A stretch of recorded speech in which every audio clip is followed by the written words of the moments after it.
शांति है, भगवान से रोज शांति मांगिए। हमारे वेद का एक मंत्र है, धौ शांति रंतरिक्ष गुण।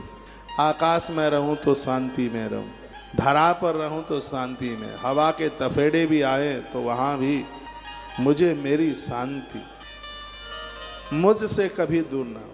वेद तो बड़ा अद्भुत है, वेद वाक्य बड़ा अद्भुत है। ऐसा जीवन जीना, ऐसे काम करना जिसमें आपकी शांति जिंदगी बनी रहे। शांति का हरण कब होता है? जब धरती पर कोई रावण चल के आता है। रावण आता है जानकी का हरण करने के लिए। जब तक राम तुम्हारे पास रहेंगे तब तक तुम्हारी शांति सुरक्षित रहेगी, और जैसे ही राम तुम्हारे पास से यानी भगवान तुम्हारे पास से चले गए, उसी समय रावण तुम्हारी शांति को लेकर चला जाएगा। रावण कौन है? मोह है। सीता माई क्या है? शांति। मोह रूपी रावण तब ही माता जानकी का हरण करता है जब वहां राम नहीं है। पहले नहीं आ सकता वो, बहुत ध्यान से सुनिएगा।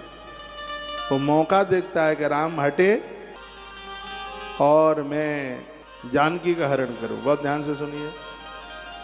रावण बड़ा पंडित है, बड़ा होशियार है, उसको पता है कि राम कैसे हटेंगे, कैसे हटेंगे। आज जब जीवन में कोई प्रलोभन चल करके आ जाए तो मारीच का संग, मारीच का साथ मांगा। मारीच स्वर्ण का मृग बन करके आया।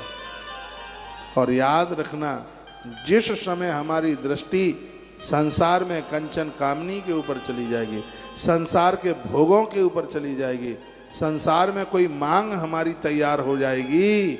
सीता माई के जीवन में मांग ही तो आ गई थी, इस मृग को मारकर मृगशाला लिया। जब ऐसी आवश्यकताएं अपना जोर पकड़ लेंगी, जरूरत से ज्यादा चीजों को इकट्ठा करना शुरू कर दोगे। अरे जंगल में, वन में रह रहे हो, वन में तो कंदमूल फल की जरूरत है, वहां सोने की आवश्यकता कहाँ है? वहां स्वर्ण की जरूरत नहीं है। लेकिन माता जानकी का ध्यान स्वर्ण के ऊपर गया, सोने के ऊपर गया, और परिणाम उसका यह निकला कि माता जानकी का हरण रावण के द्वारा हुआ। रावण मीन्स मोह ने शांति रूपी सीता का हरण कर लिया। कब हुआ यह ऐसा? जब भगवान मारीच का पीछा करने के लिए निकल गए। ये शरीर पंचवटी है, पंच प्राण ही तो पंचवटी है। पंच प्राण की पंचवटी से यदि भगवान निकल गए तो मोह हावी हो जाएगा इसके ऊपर। गोस्वामी जी ने कितनी सुंदर चौपाई लिखी है।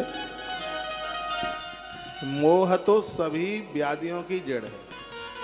परिवार को खूब मानिए, उनका डेवलपमेंट कीजिए, लेकिन मोह मत कीजिए बिल्कुल। पत्नी पियर चली जाए तो रोना नहीं है, पति परदेश चला गया है तो आंसू नहीं बहाने। इतना ख्याल रखिए, माताएं रो रो करके बच्चों की जिंदगी का उत्कर्ष नहीं होने देती। कहती हैं कि बेटा परदेश चला गया है, बेटा दूर चला गया है। वो दूर नहीं जाएगा तो बनेगा कैसे?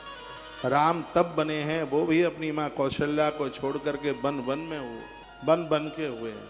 और जिस माता पिता से बच्चे दूर गए हैं उनके बच्चे बने हैं। यशोदा मैया से भगवान कृष्ण को भी बहुत दूर जाना पड़ा, लेकिन वो मोह के आंसू, और उनके लिए तो विशेष रूप से जिनको एक ही बेटा है, माँ रो रो करके अपने बच्चे को अपने आप से दूर नहीं जाने देती, तो बच्चों का उत्कर्ष नहीं हो पाता। ये प्रेम नहीं है, ये मोह है। प्रेम तो तब होगा कि बच्चा जहाँ भी जाएगा भगवान का नाम करेगा, यश करेगा, मान करेगा, भगवान उसकी रक्षा करेंगे। हमें काय बात की चिंता है? माता सुनीति की तरह, उसको भी एक ही बेटा था, बियाबान जंगल में भेज दिया, बहुत दूर चला गया। उसको कोई दिक्कत नहीं है, उसको पता है कि मेरे बेटे के संरक्षक स्वयं नारायण है, स्वयं भगवान है, ईश्वर के ऊपर भरोसा है उसे। मोह सकल व्याधिन कर मूला, मोह सकल व्याधिन कर मूला, ते उपज विविध प्रसूला। मोह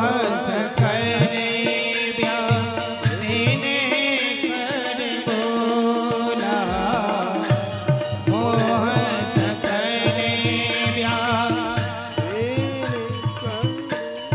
खोलेगा भाई?